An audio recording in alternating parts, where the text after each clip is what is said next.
त्याला दोन्ही तर सुट्टी द्यायची नाही त्याला. आणि त्याचे जेवढे जेवढे आमदार बोलते ना आपल्या विरोधात भाजपचे, ते सगळे आमदार इथून पुढे पाडायच्या, एक नाही ठेवायचं.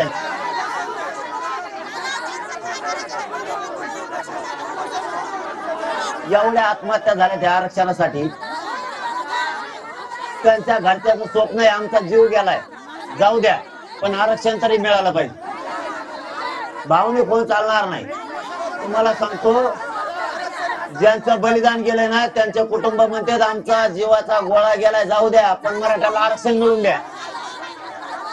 बलिदान व्हायला जाऊन द्यायचं नाही. कोटीना मराठे एकत्र आलेले तेही व्हायला नाही जाऊन द्यायचे, नाही व्हायला जाऊन द्यायचं. त्यांना निवडणुकीत बी निवडून नाही येऊन द्यायचं, मराठ्याचं योगदान बी व्हायला नाही जाऊन द्यायचं, पण आरक्षण मराठ्याला मिळून द्यायचं. आरपार शेवटचे फाईट आहे, शेवटचं उपोषण आहे. आरपार 29 सप्टेंबरला होणार आहे, आरपार होणार, ते थांबणार नाही. यांना मुद्दाम यांनी आपल्या समाजाला विठीस धरलंय, मुद्दाम या देवेंद्र फडणवीस याला वाटतंय आपण काहीतरी वाईट करावं, काहीतरी वेगळं आंदोलन करावं असं त्याला वाटतं. पुरे बसायचे, जेव्हा पुऱ्या महाराष्ट्र इथं बसवा, पुरा महाराष्ट्र बसवा, सगळा महाराष्ट्र बसवा. हे बघा, आपल्या गावाचं नाव मोठं झालेलं आहे, चांगलं झालेलं आहे. आपल्या गावाला आरक्षण मिळवून द्यायचं, गावानेच मिळवून द्यायचं. मराठा समाजाला आरक्षण मिळवून द्यायचं म्हणजे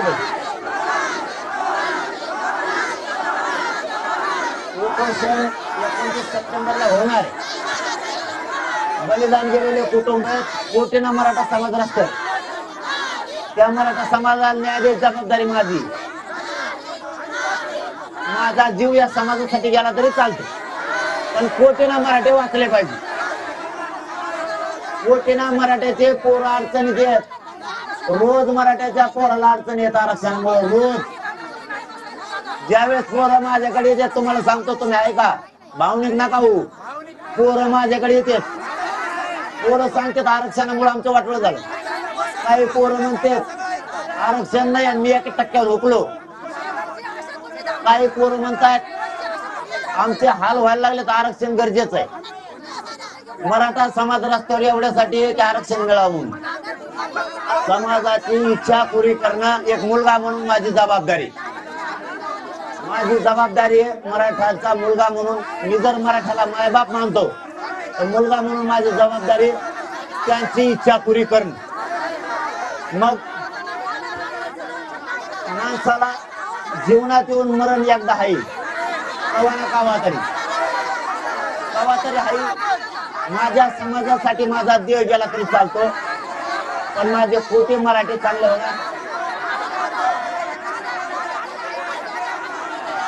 29 सप्टेंबरला उपोषण होणार, पुरा महाराष्ट्र इथे होणार. माझा मराठा समाज अडचणीत आहे. माझ्या मराठा समाजाला वर्ष झालं यांनी बेदार केलं. यांना जेरीस आणायचं म्हणजे आणायचं, आपण सगळे बसू.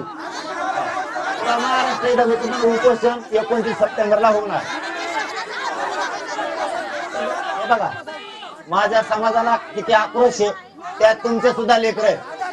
आपल्या मुलीला मुलाला विचारा किती हाल आहे. आरक्षणामुळे आपली जात मागं पडायला लागली,